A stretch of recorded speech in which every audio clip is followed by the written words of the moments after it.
worker was using a wire wheel on a sheet of metal when a tiny piece of wire shot out at high speed and pierced his eyeball. Not even an eighth of an inch long, the projectile caused too much damage to save his eye. Think this is just a harmless little screw? It was in the grass when a man edging the lawn with a powered string trimmer hit it, instantly turning it into a missile traveling fast enough to shoot directly into the center of his eyeball, penetrating the pupil and embedding itself deeply in the vitreous body. A man using a handheld sprayer squirted parts cleaner on some metal pieces. The stream of spray bounced back and hit him in both eyes. When the solvent made contact with his eyeballs, it started burning through the tissues covering the cornea. Blinded and screaming in pain, the chemicals caused extensive damage because it took him almost 20 minutes to find his phone so he could call for help. The delay cost him most of the vision in one eye and 15% in the other. A maintenance worker was refueling a generator when some of the fuel spilled over and hit the hot engine manifold, causing a flash fire. The fire was strong enough to burn off most of his eyebrows and some of his hair. The skin around his facial area received first-degree burns. When he took his safety glasses off, the only part of his face that had not been touched was around the eyes. Doctors told him that the safety eyewear he had been wearing saved his eyes, and without them, he might have been blinded for life. Almost 70% of eye injuries result from flying or falling objects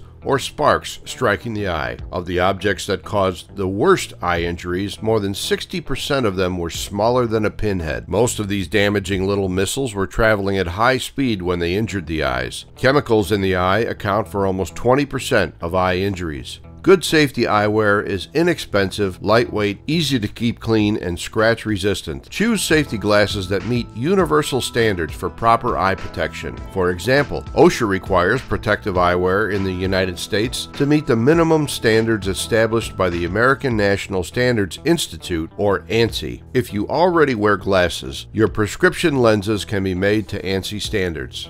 Most safety eyewear also blocks damaging UV rays, and you can get safety eyewear for indoors or outdoors, and you can even get ones that are bifocal with varying degrees of magnification. Remember to wear your eyewear when working around the house. More than twice as many eye injuries occur at home than in the workplace. But whether you're at work or at home, don't be blindsided in an accident. Wear protective eyewear.